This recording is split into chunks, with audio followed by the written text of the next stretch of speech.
Training camp has been a fun one in Los Angeles. Day 3 underway today. We're going to be discussing some of the news and notes of things that we've either missed or that popped up today that we certainly think are very important here at Chargers Now. Chargers Now is presented by PrizePicks. I am your host, Will Ortner, and what I think the most intense, or at least the thing that most Chargers fans are the most worried about or have their focus really locked in on, it's the extension update. And that, of course, comes to us from one Tuli Tuipulotu. Now, what'll be interesting here is while he is engaging in a hold-in, which is totally Tuli's prerogative, no issue here with it. Rashawn Slater obviously has done it in the past among many other players in the National Football League. It certainly is something that is worrying Chargers fans at least a little bit, right? You want to see all your players out on the field as soon as you can possibly do that. And with Tuli's hold-in, he, of course, is at the facility. He's going through all the meetings. He's doing a little bit of work during some position stuff, but he's not doing any of the team drills. Now, a rational, sane fan, I like to consider myself in this boat, is going to say, that's fine. For right now, he can go through this hold-in. It shouldn't impact him or the Los Angeles Chargers. But at some point, the guy's got to get back out on the field. And the only way for that to happen is for a deal to get made. Will Tuipulotu get his extension before the first preseason game? Let us know down below in the comment section. You're looking at your Magic 8 ball. You're looking at your crystal ball right now. Where and when is this deal going to get done? Is he going to be out there on the field during that first preseason game? Or at least have the opportunity to do so? Let us know if you think that's a yes or a no in our comment section. Now, what's important to really focus in here is that Tuli, he is not going through team drills. Not a big issue. The first day, Wednesday, didn't show up in practice at all. Thursday, he was on the sideline. He did some indie drills, which is a good sign. It probably shows an act of good faith. It also probably allows Chargers fans to realize that Tuli's contract extension is probably closer to the goal line than maybe is being reported right now. It certainly feels like of all the hold-ins and all the contract extension talks, Tuli is the one that's getting discussed the least. Now, this isn't an issue because we're early in camp. Pads haven't been put on yet. Guys are still in helmets or, just getting into shells. So you don't really need every single player, especially a veteran of the caliber of Tuli, out on the field exactly right now. But as more and more team drills get done, as more and more things are happening, I am a big believer in you learn by doing.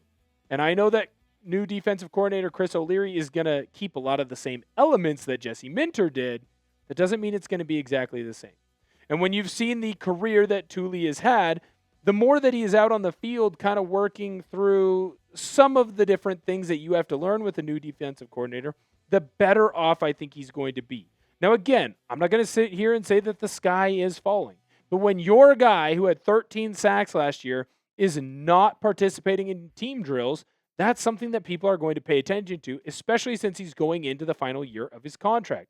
Now, this edge rusher room is rock solid. You got Tuli, Mack. I freaking love Akheem Mesidor. I think that guy is going to be an absolute beast. He was a beast when I got to watch him in person. He was the first guy out at practice today working through drill work. I'm sure we'll have more on him as camp continues. Obviously, I'm a big fan of Dame Tucker, Bud Dupree, and Kennard. They are both guys who have been in the league for a while. So that edge rusher room is solid. But Tuli is, in my opinion, the de facto leader. Khalil Mack is going to be the one that talks and everyone listens to him. He's earned it. He's going to have a gold jacket one day. But Tuli, in my opinion, is the best person in that room, and I don't think many people are going to disagree with me. So when I look at this entire situation, I believe that a deal is going to get done because the Los Angeles Chargers front office, Joe Ortiz and the rest of that crew, they understand that this deal needs to get taken care of before you get too much further into camp. Tuli needs to go through the hits and all those other things to be ready to go fully. Next, we're going to talk about the left guard position battle because it certainly has taken a couple interesting turns. We're going to break that down, and we're going to shout out a rookie who's doing very, very well for the Chargers in just one moment. But first, I need to let you know that today's show is made possible by PrizePicks. PrizePicks is America's #1 sports picks app and is the best place to win cash while watching sports. With the football season right around the corner, there's no better time to cash in with our friends at PrizePicks. And I'll tell you this, the app is really easy to use. Every Friday, users can opt into Flex Friday from the Rewards tab and apply a protected play to one Flex Play lineup. If the lineup wins, it pays out normally. If the lineup loses, PrizePicks refunds the entry as bonus lineups, allowing users to run it back without risking additional funds.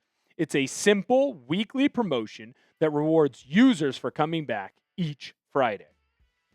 I have a lineup for the football action going on later on this year. Quentin Johnson, more on his receiving TDs. Kenyon Sadiq, more on his receiving TDs. Jackson Smith-Njigba, more on his receiving TDs. New user offer. Best of all, play your first $5 and get $150 in lineups if you win. Just use code HMA when you sign up. That's right. PrizePicks just switched up their offers, so there's no better time to join. Lock in and win that first lineup. That's code HMA at sign up to get $150 in bonus lineups if you win your first $5 plus lineup. When we look at the offensive line depth chart, obviously this group is much improved from last season. Now, I'm not here to attack any position group or really two position groups, but there is a clear weak spot with this team, and that is the offensive guards, or I guess I should say weak spot with this unit. And it does feel like Cole Strange has completely locked down the spot that he's in right now, so right guard is not where you're going to see that battle. The battle that you're seeing so far has been at that left guard position, just like we had predicted when we were discussing this team during the offseason, whether it was rookie minicamp, OTAs, or mandatory minicamp. The rotation has been pretty simple. It's been Slaughter, it's been Penning, and, of course, Awosika. They have all been battling out for this spot basically since OTAs started. And right now, we're still in a spot where the guys have not been fully padded yet. So you can only learn so much. But what we learned is that on Wednesday, there were two guys that were rotating in on that first group. It was Kayode Awosika and Jake Slaughter. Now, that is something that is important to look at because the rookie had not been doing a ton of rotation with the first group during OTAs and minicamp. Now, obviously, Slaughter was drafted very high to come in and potentially be that starting left guard. He's also someone that I do think in the long term is going to transition into being a starting center for this team. Right now, Tyler Biadasz is in a great position and should be the starting center, and he will be. But at some point, Slaughter's natural position is center. That's what he played at Florida. So at some point, he's going to move over into that role. That's not where he's going to be this year with Los Angeles. On Thursday, it was a little bit of a different grouping. Kayode Awosika was obviously still in that number one spot, with Trevor Penning rotating in with him. I expect this to be a very similar rotation for us to see the entire year long, especially during training camp. I don't think a left guard starter is going to be announced anytime soon. In fact, I don't know that we'll necessarily know who that starting left guard is until probably going into that week one game against the Arizona Cardinals. When you look at this crew, it makes sense for Mike McDaniel and the rest of the offensive unit and groups to continue to rotate at that left guard spot. They need to battle it out between those three. Now, I do think you will start to see a separation, and you're probably going to see more of Kayode Awosika and Jake Slaughter. This is a guess. I'm not reporting that. They will be the ones who get the majority of the one reps as we get further along in camp. I just feel like at this point we know who Trevor Penning is, and he's not a starter in the National Football League. So the more that these guys go toe-to-toe, I think that you are going to continue to get updates from us, and I do think you're going to get largely positive updates. Kayode Awosika has certainly earned the spot that he's at. What position battle for the Chargers are you intrigued most by? Is it that left guard spot? Is it potentially a battle in the cornerback room, in the safety room? Who's going to be that third safety? Who's going to be the number one wide receiver for this team? Is it McConkey? Is it Quentin Johnson? Let us know down below in our comment section. Speaking of that wide receiver room, Brenen Thompson, the rookie out of Mississippi State, has been absolutely fantastic. Multiple days now in a row, he's come up with big catches. He had a very good OTAs with the Los Angeles Chargers, and that's something that's certainly important to remember. Now, obviously, he did get a little banged up during minicamp, so he'd missed some time, but it's clear that Thompson and Justin Herbert, they are already working at full capacity together. They know exactly what they need to do to be successful. Thompson using his speed to get open deep, and Herbert finding a way to get the football anywhere near his vicinity so he's able to come away with the catch. I've been very impressed with everything that I've seen from Brenen Thompson, and I think Chargers fans should be very excited with where he's at so far in his progress. Now, unfortunately, I do want to transition into some sad news, and I want to make sure that everyone knows that our thoughts and our prayers are with the Smith family. Billy Ray Smith, obviously a fantastic player with the San Diego Chargers, unfortunately passed away at the age of 64. He played with the Chargers from 1983 to 1992. And whenever something unfortunate like this happens, here on the channel, we will make sure that we give our thoughts and our prayers to that family while they go through such a trying time.